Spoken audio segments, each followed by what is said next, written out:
nandito ulit ako. Tara, samahan nyo ako magluto tayo. Napakasimpleng ulam lang ngayong lunch. So, ito yung quick and easy pickled chicken. So, first, ang gagawin muna natin dito. So, lagyan natin muna siya na. Nahugasan ko na yan. Hugasan ko na ng mabuti yan. So, lalagyan natin lang ng asin.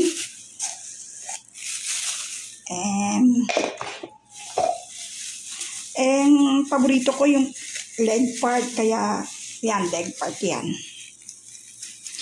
Asin kanina, ngayon paminta. Lagyan natin paminta. So, ang gagawin lang natin, mamarinado lang natin. Mga 30 minutes lang siguro to bago natin isalang, ha? So, mamaya, isasalang natin siya. Napakabilis lang itong lutuin, kaya quick and easy pickled chicken. Paborito kasi ang leg part, kaya yung madalas ang niluluto ko. So, yan na. So, itabi muna natin yan. Marinado natin ng 30 minutes.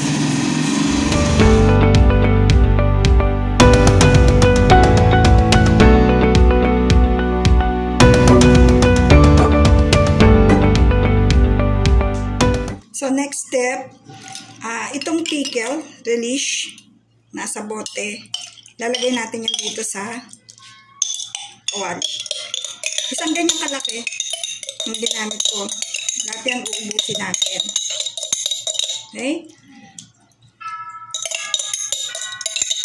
And then, pagkatapos niyan, isang buong sibuyas na puti. Lalagay natin lang yan. Sasamahin. Okay? Tapos, heto na, yung ating namarinadang 30 minutes lang na manok, iibabaw lang natin siya. Okay? Tapos niyan,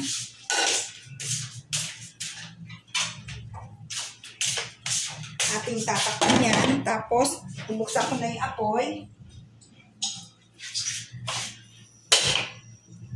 Lulutuin natin yan. Mamayang konti makikita nyo magtutubig yan. So, tama lang yung apoy.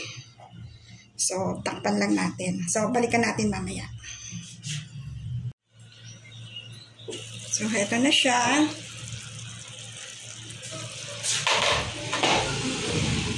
Haluin natin ngayon.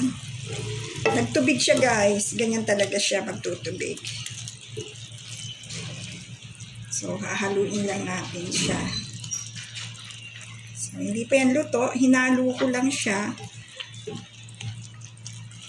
So, mamaya pa yan. Another 15 minutes. So, ating takpan ulit.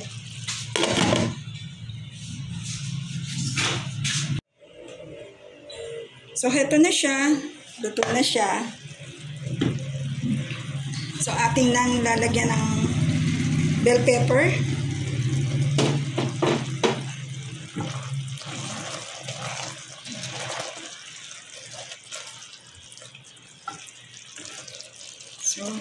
So, ready na yan. Ready to serve na yan.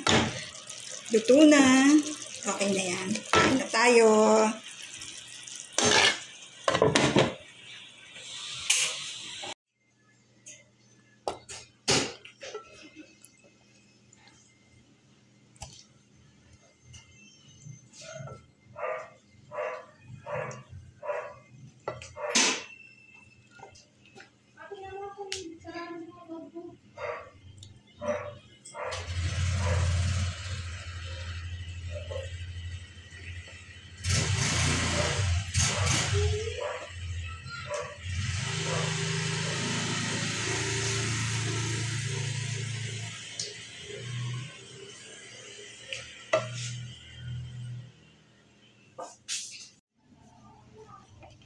So guys, heto na.